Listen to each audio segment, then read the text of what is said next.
So, Yeah.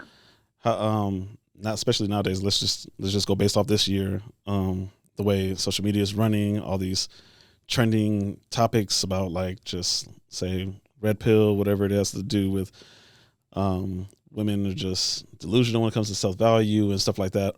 What is it that you teach Yeah. men when it comes to approaching women? Being as in, should they come after one woman at a time, or should they have like abundance mindset and just date multiple at a time? What do you coach? Well, so first, I typically coach just like get used to talking to women in general, get used to having friends that are women, get used to just having interactions with women that you're not expecting anything. Okay. Because I think that one of the biggest things is a lot of men are going in.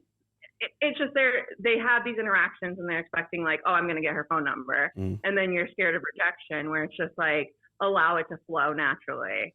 okay. Which is the advice that I would give, is just like allow it to flow naturally. If you meet 3 people that you like at once and you want to date all of them, then date all of them. But like, you just have to figure out what works for yourself a lot of the times, I think. Okay.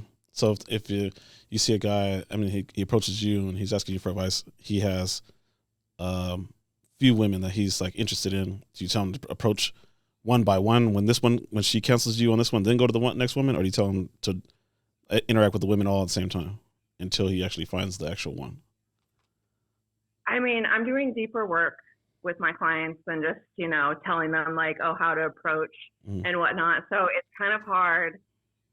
I mean, just for steps per se, like somebody, your client, he's signing up.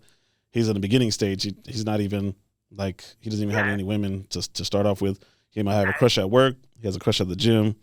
Like, Go date, go put yourself out there. Like, why focus on one person? Like, and I think I understand kind of where you're going with this. It's like, let's say I match with someone on Hinge. Am I supposed to talk to them 24/7 and act like we have something yeah, and not swipe where and it's not continue to be on the app and keep on swiping. Should you just focus on that one? yeah, but it's like you only have so much time to invest, and so you have to be very careful where you invest your time. Mm-hmm. Whereas, like, I think one of the biggest problems that I know with women is we expect 24-hour communication. Mm-hmm. And if we're in a society that is using communication as validation as in a relationship, Mm-hmm. and a lot of men just can't do that. A lot of men aren't as communication forward as women, obviously. So, Mm-hmm.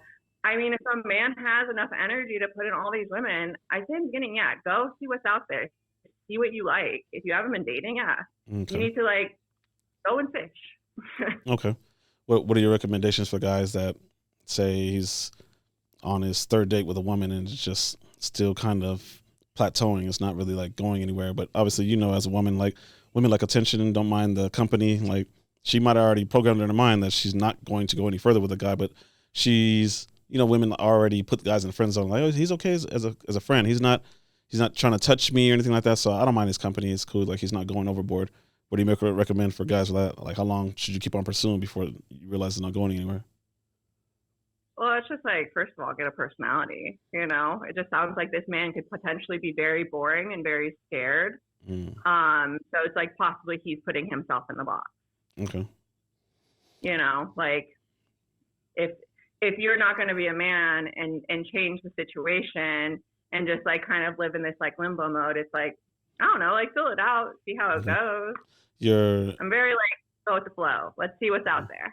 Your description, like how you said, be the man and like pretty much kind of like take the lead. Is that your description of a like man, as they call it nowadays? Like what's trendy? A real man? I think a man that is, no, I don't think the definition of a man is like. What is your description? It's hard. What's the definition of a man? Well, someone with a dick. I'm joking. But I mean, a lot of men are pussies these days. Mm-hmm. So the definition of a man is someone that's willing to, step in, allow a woman to embrace her feminine energy, but for her to be in her feminine energy, he also needs to be in touch with his feminine energy. And so you think that works for most women? What? So you think that works for most women, that they're okay with a guy having a little feminine side? Well, I mean, so the way that I describe it to my clients is, let's say you have two parts of your brain. You have the right side and you have your left side, right? Your left side is going to be more of like analytical, more of like the masculine side. And then your left side is going to be your creative, your communication, your emotions. And so women typically exist more on this side, and then men more exist on this side.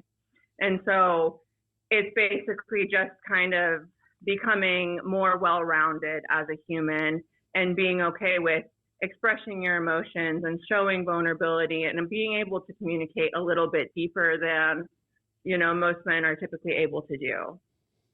Okay. Why would you say I'm your client and I'm asking you from a woman's point of view, why do women make rules for the guys that they don't want and they break the rules for the guys they do want?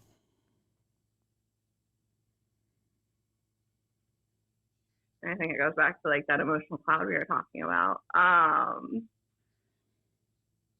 I think that women like men that push boundaries. You know, okay. We kind of like men that are willing to not push those boundaries, and the definition of boundaries can be like a little shaky at this point, you know, yeah. So you gotta be a little careful using that word. But I think, you know, women like men that are persistent. And so if a man's more persistent, if he's putting a little bit more effort and time in, you're going to break rules for him. You know, at the end of the day, we're all looking for an adventure. We're all looking for some level of fantasy.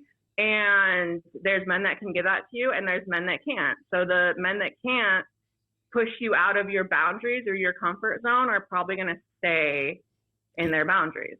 Okay.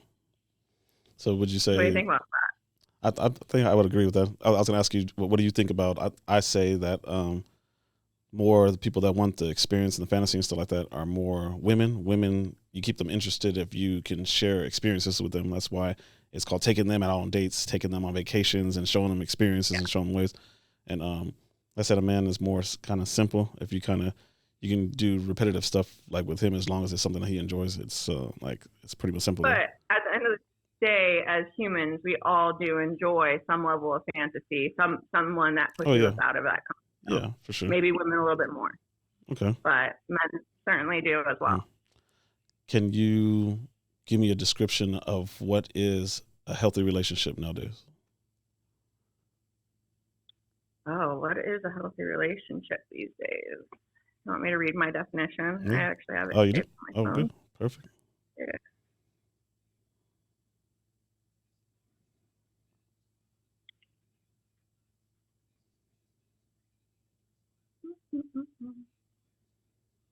Okay, so relationship is never going to be perfect. We all have our faults. What matters is how we recover, learn, grow from our mistakes, striving for a relationship that's honest and attempting to see the other side that's rooted in compassion and understanding. Okay, how could each spouse do that for each other? How can they make sure that there's understanding without them feeling like they're, I guess you would say, breaking their pride and their own rules and their boundaries? Like how can that work?